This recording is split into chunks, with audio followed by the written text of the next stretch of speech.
This is CBC Here and Now.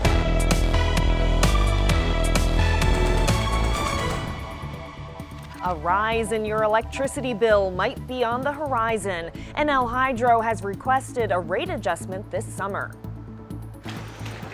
The cost of relocation. CBC News has the breakdown on how much money is at stake if the small community of Gaultois votes to resettle.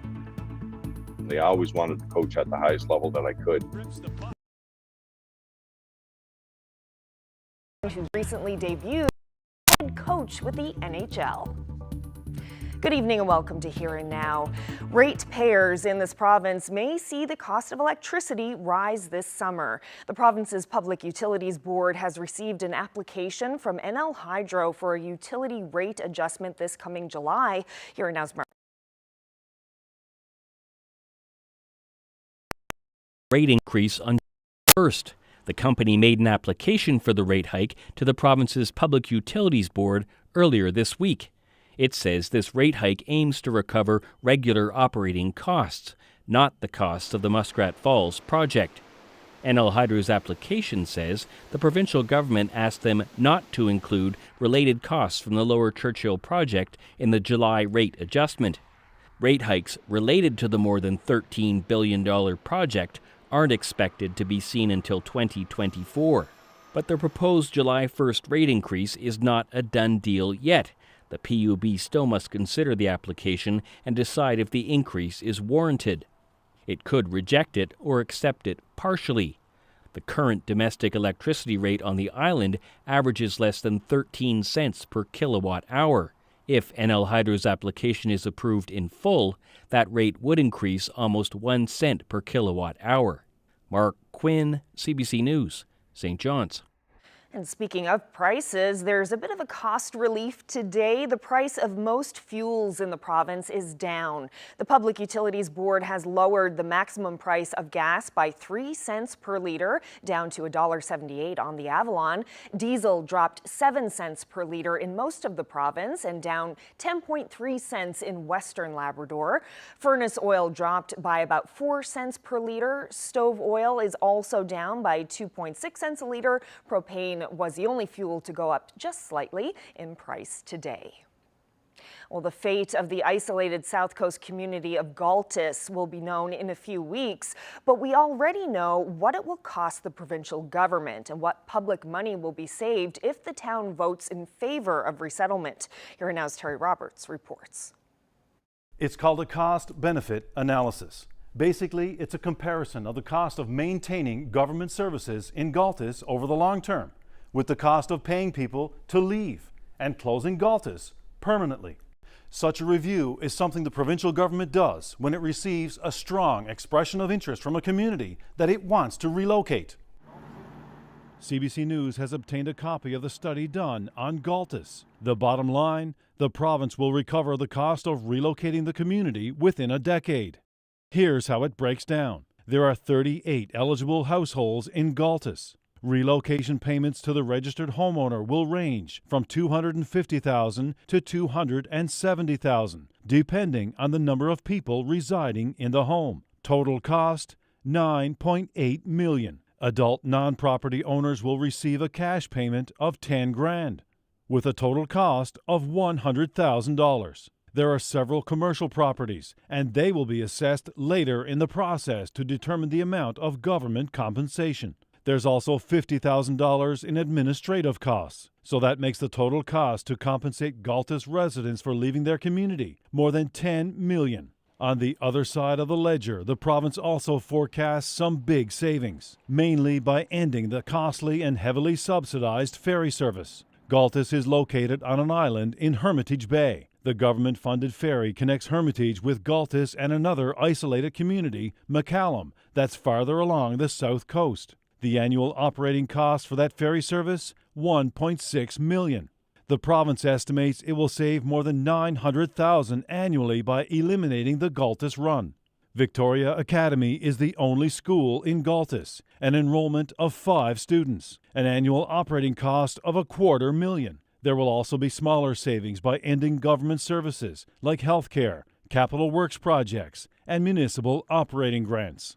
So that $10 million the government will pay to close Gaultois, that money will be recovered through savings within a decade. But what happens to the ferry service to neighboring McCallum? The transportation minister was asked about that last month. We don't know what that is yet, but I've told the people as long as you're there, we have an obligation for service to you guys as a community. But as an MHA, then I'm going to be, as I've always said to them, I'm going to be representing every community to the best of my ability, and nothing will change right now in terms of McCallum. But obviously, if it happens in terms of relocation for Gaultois, then there's a different, there will be a different plan for McCallum. Right now, this is all just a numbers game. We'll find out early next month whether the required 75% of Gaultois residents have voted in favor of resettlement. If that happens, Gaultois may disappear completely from the map before the end of this year. Terry Roberts, CBC News, St. John's.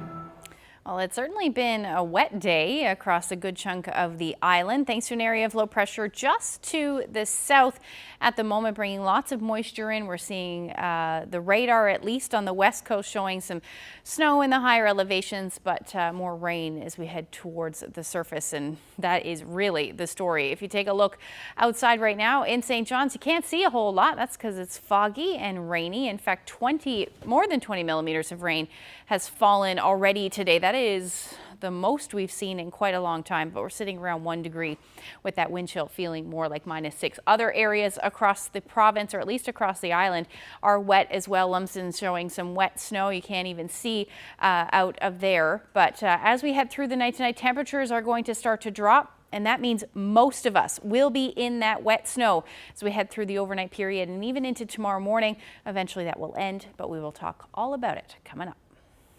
Thanks, Ashley. Well, some RCMP services in this province could be affected by the ongoing National Public Service labor strike. Thousands of federal workers hit the picket lines yesterday after Ottawa and the Public Service Alliance of Canada failed to reach a deal. Local disruptions could include administrative support, timely web updates, and public access to RCMP buildings in the province. The RCMP says public safety and security remains a top priority, and that regular police services will continue to be delivered by personnel right across the country. Now to Bell Island, where police have charged 2 men with arson following a recent residential fire. The RCMP responded to a house fire on Lance Cove Road shortly after 3 a.m. on Friday. The house was destroyed by the blaze. 2 men aged 33 and 36 were captured on surveillance video and police identified them. The 36-year-old was arrested later that day and charged with arson and break and enter. The RCMP says the other man was evading police, and yesterday he was arrested and charged with break and enter, arson, resisting arrest, uttering threats, and failing to comply with a court order. Well, a man known throughout the Northern Peninsula as the patient's doctor has died. William Fitzgerald spent over 40 years as a general surgeon at the Charles S. Curtis Memorial Hospital in St. Anthony before retiring in 2014. But outside of the operating room, Fitzgerald was making further impacts in the community. He was a past president of the Canadian Association of General Surgeons and the Royal College of Physicians and Surgeons of Canada. Fitzgerald was also named to the Order of Canada in 2008. He died on Monday in Sydney, Nova Scotia at the age of 78. His funeral will be held at St. Anthony on April 29th at St. Mary's Anglican Church. Well, now taking a look at sports, he learned how to skate on Newfoundland rinks and went on to win a championship with the Growlers as assistant coach. Now he's made it to the big time. Darryl Williams recently made his debut as NHL head coach of the Philadelphia Flyers. Here and Now's Heidi Adder spoke with him about this career achievement. Here's a chance at a block. Darryl Williams is an assistant coach with the Philadelphia Flyers, and now he's hit another career milestone. He made his head coaching debut when he filled in for the Flyers head coach on April 13th. I always hoped I would be back in the NHL one day. And in saying that, I would never, ever not want to come to the Growlers. It was an unbelievable. When I went to the Growlers, it was an unbelievable time. we went on to win the championship, and the first championship in Newfoundland was, that was thrilling to be a part of, and I met some great people, great ownership. So my time in St. John's, I loved, absolutely loved it. But for me personally, I always wanted to coach at the highest level that I could, and to be able to get back at the NHL level is where I always wanted to get back to. But it's almost like a parent, it's that Williams was born in Labrador City, but grew up in New Harbour, then Long Harbour. His love of coaching started with his dad. He coached me all the way up through minor hockey. So I think it was something that was always in us. My dad was a real good teacher. Williams is back to being assistant coach next season, but despite the team being second last in their division, he's hopeful. We're young. I think we're probably going to get a little bit younger from the sounds of the way that we're looking at things right now. And if you look at it, that's what Chicago did when they went on their run and they won their Stanley Cups. You look at Colorado, you look at a team like New Jersey now that's kind of pushing through with Dawson Mercer, very young team. It seems to be the trend to go back, try to develop your draft picks, bring in some younger guys, surround them with some quality veteran players, and kind of go from there. Williams has advice if young players want to reach the highest level. When you get to that point, if you want to continue and you want to get to the highest level, it's what's your commitment going to be at that point, because it's easy to get sidetracked and easy to get pulled, and there's a lot of different things, and all those things are fantastic and great. But the people that really want to go forward, stick to your craft, continue to practice, continue to do the little things that, will improve you every day, because if you're not improving every day, somebody else is. And that's just the way it is once it gets to the higher levels in hockey. Just continue to keep doing those things, keep believing, and have fun while you're doing it. You know what? It was exciting. Heidi Adder, CBC News, Happy Valley, Goose Bay. Well, here's another local talent. A teenager from Traytown is wowing audiences, even though he only started playing the piano 2 years ago. Just take a look at this.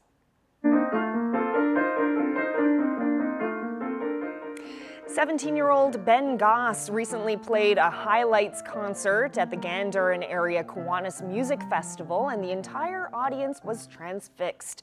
But get this, he started learning to play piano here at his home through virtual lessons, and he's already playing at a level 10 with the Royal Conservatory of Music. What a talent.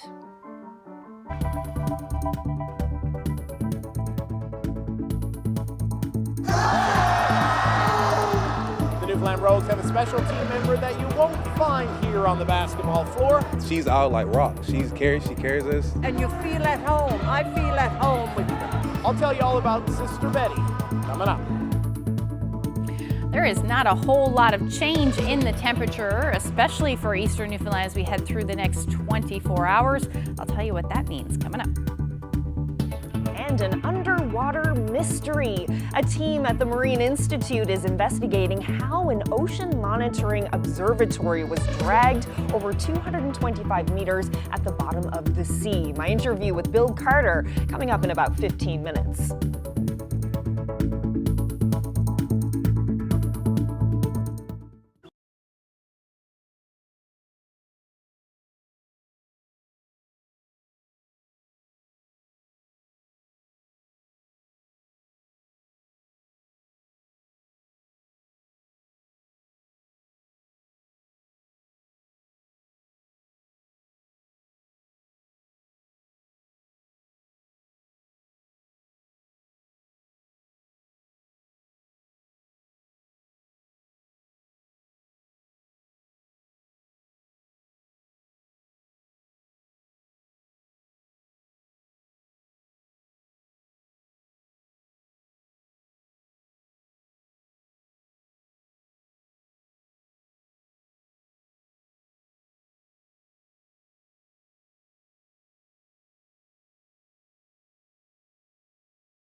This weather update is brought to you by the Healthcare Foundation Home Lottery. Early bird prize deadline is midnight Friday, May 5th. Order tickets now at hcfhomelottery.ca.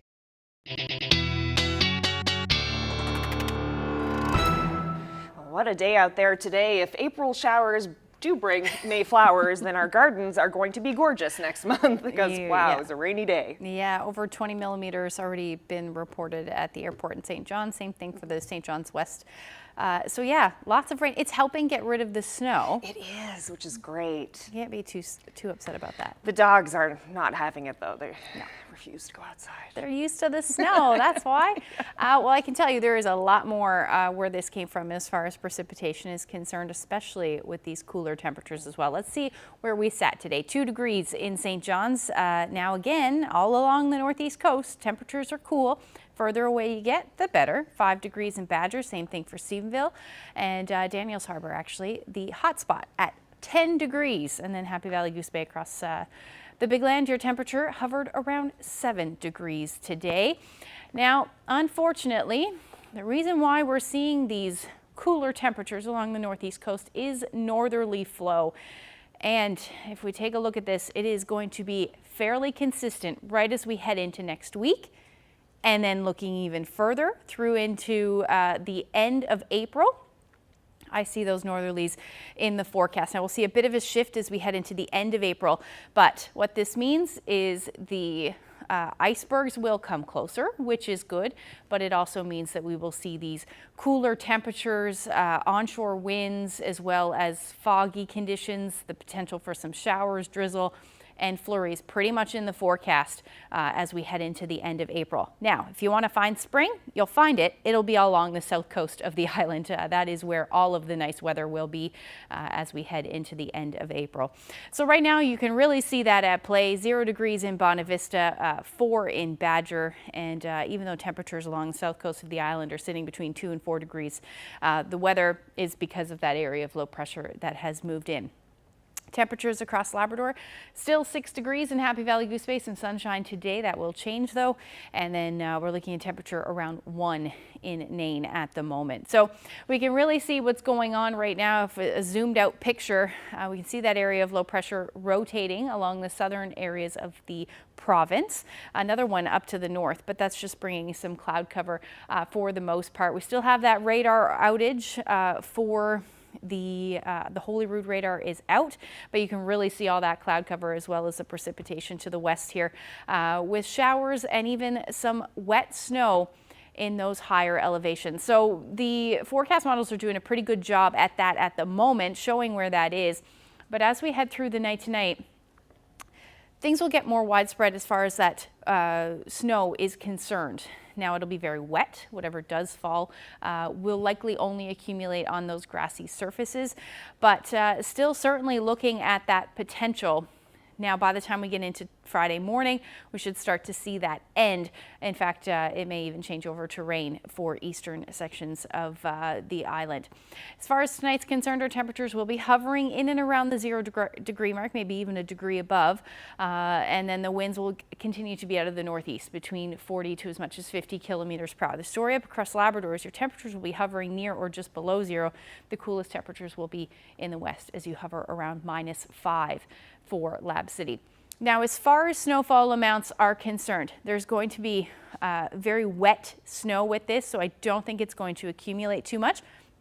Likely 2 to 5 centimeters.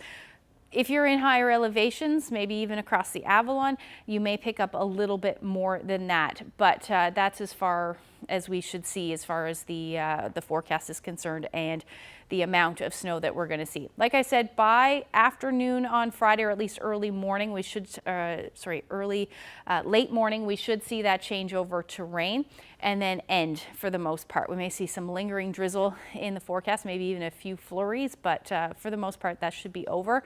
And we will see another round of showers and then even potentially some wet snow move in as we head into Saturday morning. So this will be consistent as we head through the next couple of days. Temperatures 1 to 2 degrees further away, 6 to 7 degrees tomorrow. Again, those winds out of the north, 30 to 50 kilometers per hour, 3 to 5 through central, and then along the south coast, you may even see some sun peek out 8 or 9 degrees from Portabas to Burgeo, so a beautiful afternoon expected with some sunshine. And then Northern Peninsula, you're looking at the potential for some peaks of sun, but the rest of Labrador, your temperatures will be hovering between 1 and +5. Happy Valley Goose Bay, the nicest at this point. So we are looking at a warm up for Labrador. Temperature is quite significant. I'll get into the details coming up.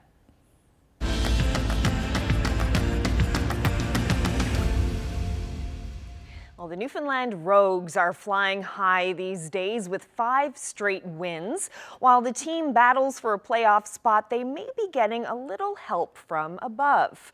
During every home game in St. John's, you'll see one of their biggest fans on the sidelines. And while she loves to cheer on the team, it's her prayers they're after. Sister Betty is the chaplain of the Newfoundland Rogues. Here and Now's Jeremy Eaton has more on this basketball-loving Sister of Mercy. She's not exactly what you'd call a rogue, but the professional basketball team of the same name has completely embraced the Catholic nun. She's out like rock. She carries us. She gives us, even when we down, she's there, always in the locker room, uplifting, wonderful. Betty Morrissey has been a Sister of Mercy for over 60 years. Her basketball experience goes back decades, before any of these players were even born. 50 years ago, while working as a teacher, Sister Betty started her side hustle in basketball. I would go after school to supervise the high school boys. And I went around to different tournaments around Newfoundland, and from here on, here I am. It might seem like an odd pairing, the prayers and the three-point shot, but many professional sports teams have a chaplain. It's only now it's really dawning on me what I'm doing. It's important to the people on the team. It's important to the young men. I go in the dressing room, I say a prayer before, and I say a prayer after. And when I go in at both times, it's very quiet. And you know their souls are being listened. They're listening. Her role on the team wasn't exactly a calling from God, but from Rogue's owner, Tony Kenny. He caught me at a very vulnerable moment and asked me would I be chaplain to the Rogues, and I said yes. However, I like the word chaplain because then you're spreading who you are to others. Prior to each game, Sister Betty takes her act into the locker room, and these massive men give her their full attention.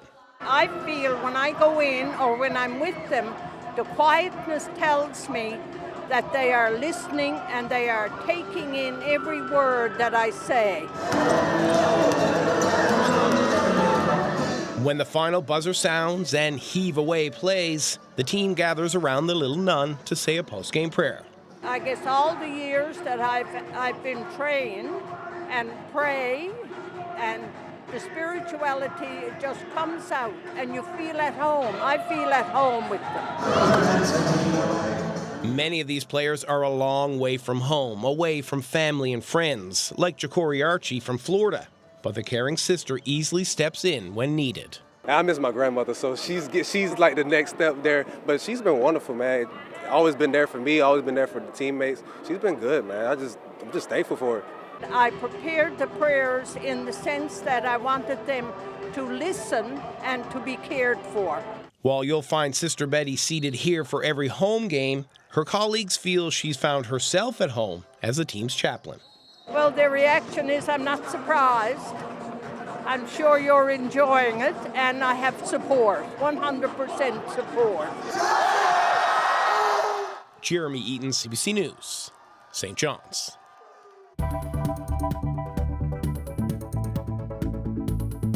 All kinds of suggestions out there, all the way from mammals to icebergs. We're diving deep down for a Marine Institute mystery.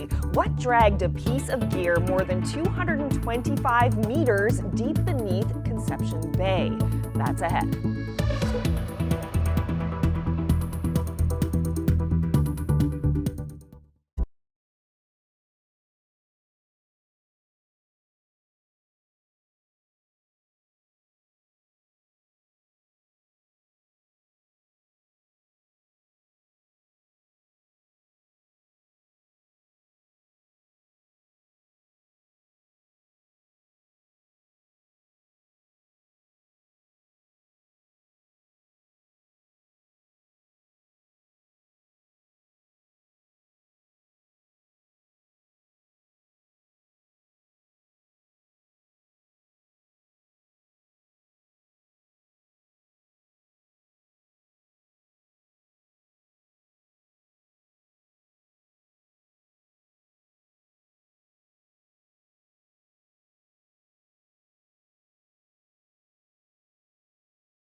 Well, if you like a good mystery, then this next story is for you. A team at the Marine Institute is investigating a bizarre incident involving a piece of its gear. They're trying to figure out how an ocean monitoring observatory about the size of a car was dragged over 225 meters on the ocean floor 300 feet below the surface of Conception Bay. Now, a recovery effort is underway, but right now they have no clue what caused this 2,000-pound structure to be moved about the length of 2 football fields. Bill Carter of the Marine Institute is here to tell us more. So before we get to the mysterious part of this, can you explain the purpose of the observatory? What does it do? Hi, Carmen. Yeah, the observatory was deployed in February 2021.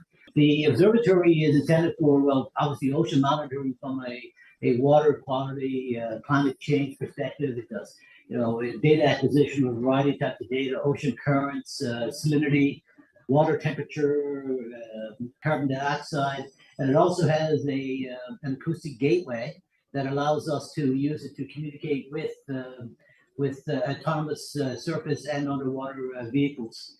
And I think the most interesting, maybe from a public perspective, is that it has a hydrophone that allows us to listen for marine mammals, vessel noises, and that sort of thing, as well as a video camera that sort of comes on about 5 minutes every hour. The observatory is connected to the shore by fiber optic cable, and we've got a 4.5 kilometer long cable extending out into Holyrood Arm. The observatory is one of the deeper parts of the arm in 85 meters water depth. Okay, very interesting. So you lost contact with the observatory last month. What do you know about what happened? So the observatory it's been operating perfectly, kind of thing, for the past couple of years, really. But on March 27th at about 3 o'clock in the morning, the video from the camera was perfectly fine. Or I should say that was 2 o'clock in the morning. 3 o'clock in the morning, we end up with imagery showing extremely muddy waters, very disturbed, a lot of sediment, sort of suspended sediments in front of the camera.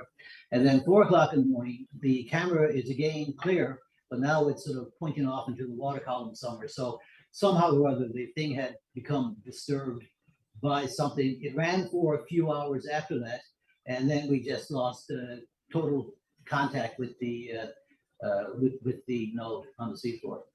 And you did manage to find it. Tell me about that process. At the time we lost contact, there was pack ice here. There were marine mammals in the area, for example. There were a few porpoises that had become entrapped in the ice here near our building here at Holyrood. I know there was a whale up off Chapel Cove, which is really only maybe a kilometer away from our observatory. So we knew we'd lost contact and we had to get out there, but unfortunately, because of the ice, it took a while. So it took this week, really, before we could get out there. We went out with a remotely operated vehicle, dove on the site, and this is 300 feet down. I mean, at 85 meters, it's a fairly significant dive. Went down. We managed to locate the cable, traveled the cable along to the north, and basically came to a dead termination with no observatory. So that left us a little perplexed. Went back out with a multi-beam sonar system, tracked through the bottom, identified scours on the seafloor coming from near our location, followed it along for roughly 225 meters, and there on the seabed was our observatory, upside down. Went back out again with the ROV and dove on it again to try and assess how we could deal with it. And we managed now to get a line attached to the observatory and brought to a floated surface. And we hope over the next couple of days to get weather suitable to allow us to try and retrieve this thing. Do you have any theories as to what could have happened here? And whatever it was that moved this structure had to be strong enough not only to move the structure itself, but to break the cable. Yeah, it's an interesting one. I mean, this thing is, I mean, the cable is, has strain members and all this sort of thing. I mean, it's meant to take a load. And then to drag this thing, along the seafloor for a significant distance. I mean, in and of itself is sort of, amazing. And, initially we were thinking, well, maybe there had been a ship or something anchored up there. We certainly have no AIS data indicating that, and certainly nobody, I don't think any ships are going to anchor in 300 feet of water. I mean, that would be a bit of a trick. We really don't know. There's all kinds of suggestions out there, all the way from mammals to icebergs, but there were no icebergs here, so we don't know. So hopefully, when we get the observatory back and we can assess the damage to it, we can sort of figure out whether it had taken the impact of something big and heavy and sharp, or whether it was just sort of pushed or what. But at this point, we really don't know. Well, hopefully you'll get some answers when you bring that structure to land and have a good look at it, and we'll just have to wait and see if this mystery can be solved. Bill Carter, good luck, and thank you so much for speaking with us. Thank you, Carol.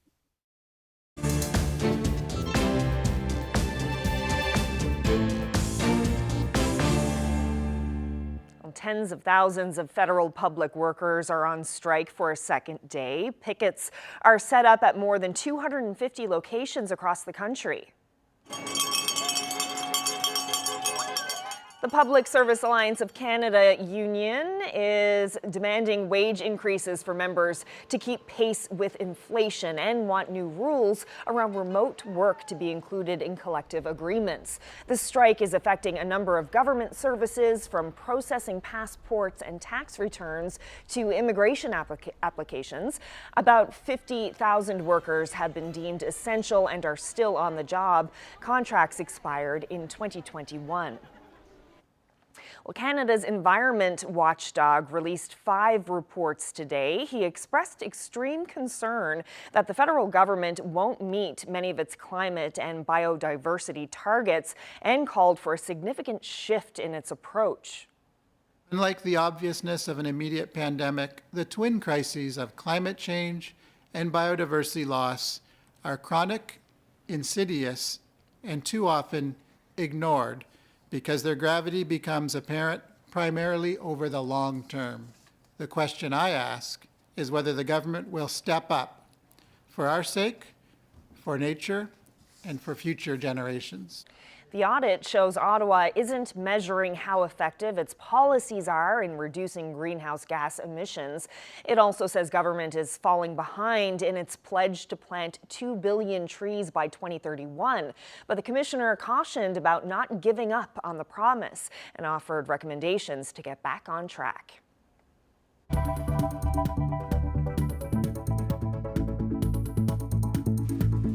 St. John's is about to get geeky. That's their words, not mine. More on the upcoming Sci-Fi on the Rock just ahead.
sci-fi lovers, get ready to geek out. In recent years, Sci-Fi on the Rock has become a go-to convention for lovers of science fiction film, television, comics, and cosplay. The 3-day event kicks off tomorrow at the Sheraton Hotel in St. John's. Video producer Darryl Murphy dropped by.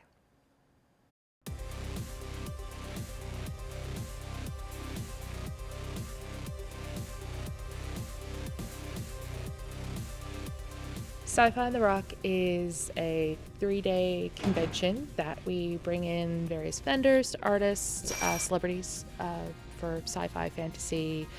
There's the range of everything, and it's all in one place. And then there's various workshop panels and information and costume contests, and it's a very large event. It's hard to put in one nutshell. Is it easier to get guests to come here now since this is a bit more recognized? It's a mixture because we're so far removed from Hollywood specifically.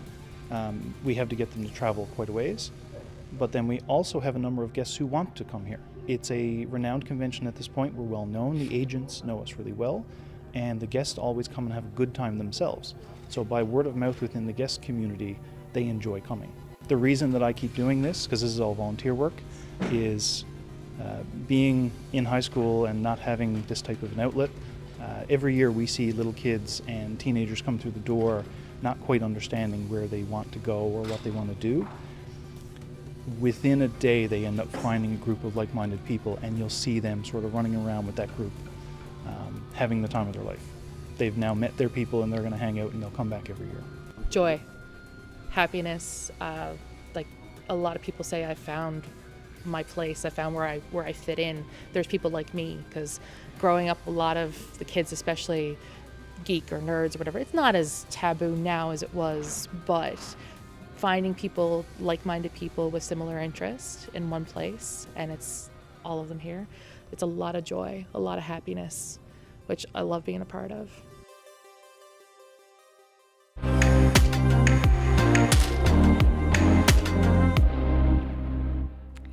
Earlier in the week, we shared some shocking video captured at Cape Spear. A woman dangerously close to the water's edge nearly got swept away by the sea. Well, Peggy's Cove in Nova Scotia is infamous for its dangerous rocks and rogue waves, but a new life-saving device aims to make that iconic landmark more safe. Anna Mandan explains. A lighthouse on a picturesque landscape. Thousands of tourists flock here to Peggy's Cove every year. The waves and rocks that make it so beautiful can be deadly. At least 4 deaths have been reported here in the last 2 decades. When people fall in, it's hard to get them out. A group of Dalhousie University students partnered with the Life-Saving Society of Nova Scotia to create an inflatable lifesaver. Willem Glazanski is one of those students. He remembers the first time the lifesaver worked. I just started yelling. I was like, this is fantastic. I can't wait. Paul Dion worked with the students to invent the device. He's been trying to make Peggy's Cove safer for decades. We had our best surf lifesavers down there, and they looked at the scenario and they said we would not go in there. Too dangerous. Essentially, they're going to get hammered up against the rocks, and the washback of the waves going to keep churning them back into the rocks. So it's not a situation where you can put someone in the water. The device is like a t-shirt cannon, but this one shoots a life preserver to drowning people. A tug on its rope makes it inflate. 2 brothers, Harshil Barrett and Zarin Mahesh Barrett, fell into the waters near Peggy's Cove last year. First responders rescued Zarin. Harshil wasn't found for over an hour. He didn't survive. Zarin said he'd be happy to see the lifesavers installed. At least the person in water would have hope. Like, even my life is a miracle because there's no way that you can survive in those waters. But Dion says the lifesaver isn't ready yet.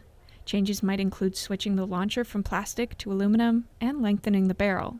In an ideal world, no one would end up in the water. Unfortunately, some people do, and that's where the device would be useful. Depending on the cost and resources the Society puts into the lifesaver, it could be ready as soon as next year. Anna Mandan, CBC News, Peggy's Cove. Well, this next story may make you smile. It's about some people who got to go on a cruise and didn't have to leave home to do it. They live in Maplewood Manor, a long-term care facility on Prince Edward Island. Staff transformed their space into a luxury cruise ship, complete with boarding passes, palm trees, and all the fruity drinks you can ask for.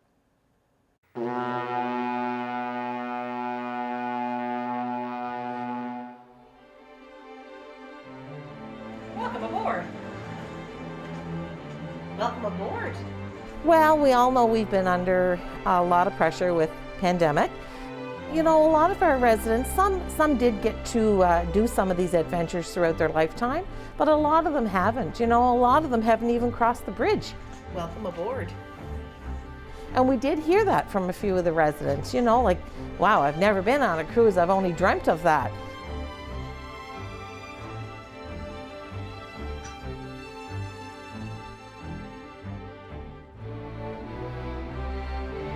So as you see on our cruise ship, we put their pictures in the windows, so it made it a little more real-like for them. They loved it.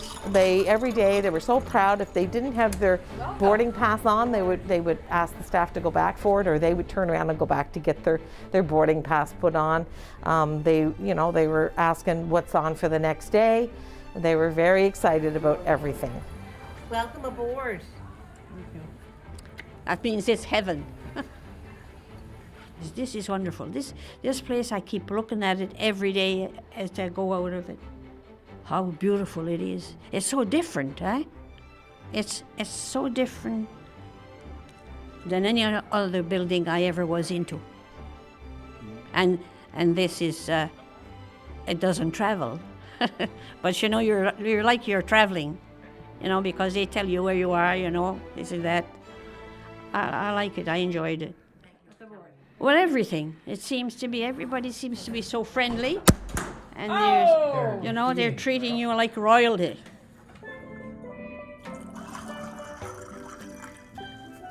And we have nice drinks. I don't know if they're strong or not, but they're good.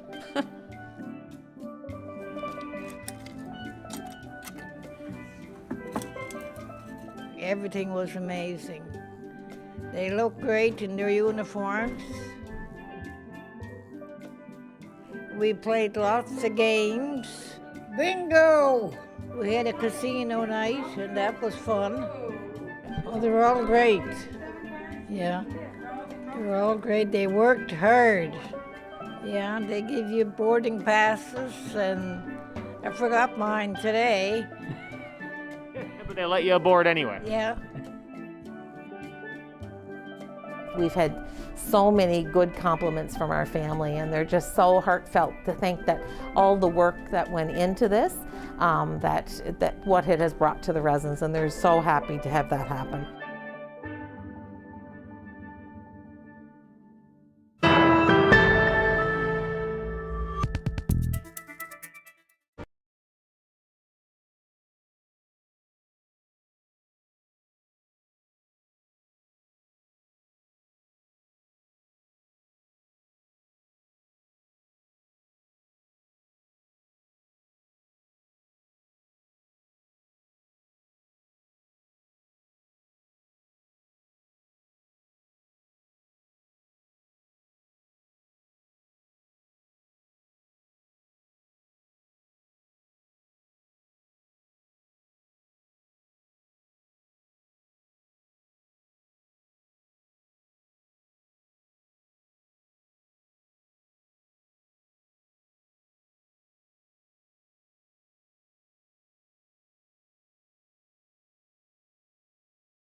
So before we get to the forecast, Ashley, for part of the year, Canada is home to millions of migratory birds. That's right, but spring storms can be an unwelcome surprise to our feathered friends returning from their warm holiday. CBC meteorologist Christy Kleimenhage explains. Spring is here, and pretty soon birdwatchers are going to be flocking to places like this to catch their favorite species returning. About 3/4 of Canada's birds are migratory, leaving in the winter when it's cooler and then coming back when conditions are just right. But climate change is already starting to mess with those biannual international flights. Our birds that don't have to go too far, like our robins and our ducks, use weather cues or climate cues to return. Things like waiting for the weather to warm up or when the water starts to open up. But as our spring melts push earlier and earlier with climate change, our birds are following suit. In Alberta, our mountain bluebirds are arriving about 19 days earlier than they did about 60 years ago.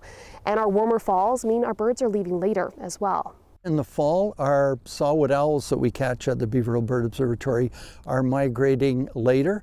So 3 days per 20 years, so 1.5 days per decade later, which doesn't sound like much, but if that keeps multiplying out, it'd be like the bluebirds arriving 3 weeks earlier than they used to.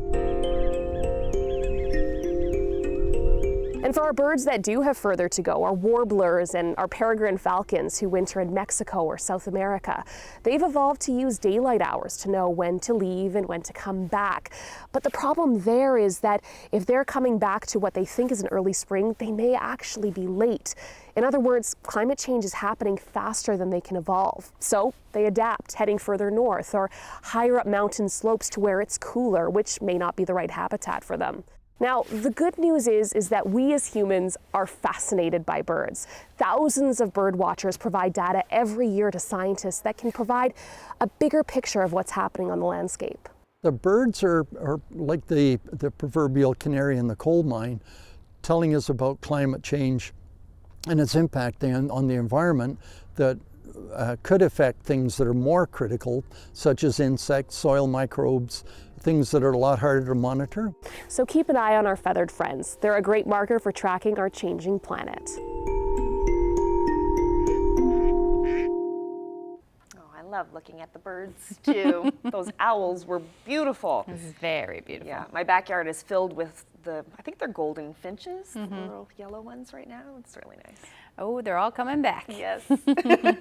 Okay, so let's have a look at the long-range forecast. It's kind of gloomy, it seems, for the next little bit. It certainly is, especially if you are along the northeast coast. And I know that is very typical of spring in Newfoundland and parts of Labrador as well, but it doesn't make it any easier. Let's just say that. Let's take a look at what's going to happen, though. So I can pretty much carbon copy the forecast for the next couple of days for some areas, especially as we head into Friday evening and then into Saturday morning. We're going to see the potential for, again, some wet snow, not nearly as much as we're going to see tonight and into tomorrow, but that risk certainly there. And this is when the winds are going to start to ramp up as well and switch to northerlies. We're looking at those winds gusting through Saturday in some parts of the island, somewhere between 40 and as much as 60 kilometers per hour. But that rain will generally stick around. Best weather again. The southwest will take that prize, and then up across Labrador, you're looking at some cloudy skies, likely clearing though as we head into the late afternoon, early evening. Temperatures should sit somewhere between 2 and 6 across the Big Land. Across the island, you're looking at temperatures between 2 and 8 degrees.